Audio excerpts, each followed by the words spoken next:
ভিডিওটি মনোযোগ দিয়ে দেখুন।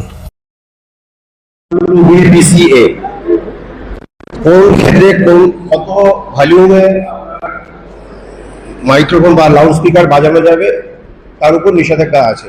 এটা সর্বক্ষেত্রে আপনার ইচ্ছা হলো আপনি সারা রাত ধরে ফাংশন করবেন, ওরা হবে না। ডিজে সিস্টেম বন্ধ। ডিজের সাথে আরেকটা আছে যেটাতে হার্টবিট খুব বাড়ে, বন্ধ টোটালি। ওটা সরকারিভাবেই বন্ধ, নিষেধাজ্ঞা করা হয়েছে। সাউন্ড বাজানোর নিয়ম হচ্ছে সকাল 6টা থেকে রাত 10টা। তারপরে যদি আপনি বাজাতে যান তাহলে আপনাকে স্পেশালি অনুমতি নিতে হবে বিডিও সাহেবের কাছে বা এসডিও সাহেবের কাছ থেকে। কারণ মাইক ব্যবহার করার অনুমতি দেয় হচ্ছে বিডিও সাহেব বা এসডিও সাহেব।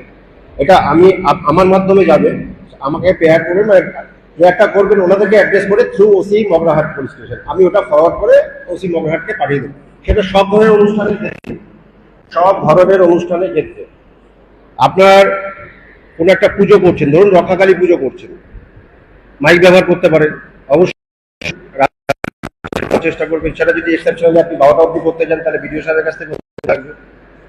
আপনি ধরুন একটা কালচার করতে চাইছেন, সেখানে আপনি আউটার লাগিয়েছেন, মানে যেখানে অনুষ্ঠান করছেন অনুষ্ঠানের বাইরেও আপনি মাইক টাঙিয়ে নিয়ে চলে গেছেন, ওইটা বন্ধ, ওটা করা যাবে না।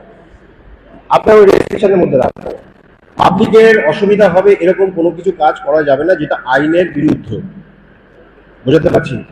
আইন বিরুদ্ধে যেটা রয়েছে, ধরুন আপনি জনবসতি সম্পূর্ণ এলাকা যেখানে 55 ডেসিবেল নর্মালি সকাল 6টা থেকে রাত 10টা পর্যন্ত আপনাকে অ্যালাউ করেছে, আপনাকে রাতে কিন্তু ওটা 45 ডেসিবেলে নিয়ে আসতে হবে। এবং এই ডেসিবেলটা কিভাবে মাপা হবে তার জন্য একটা মেশিন বেরিয়েছিল বছর 3-4 ওর বেশি আর পারবে না।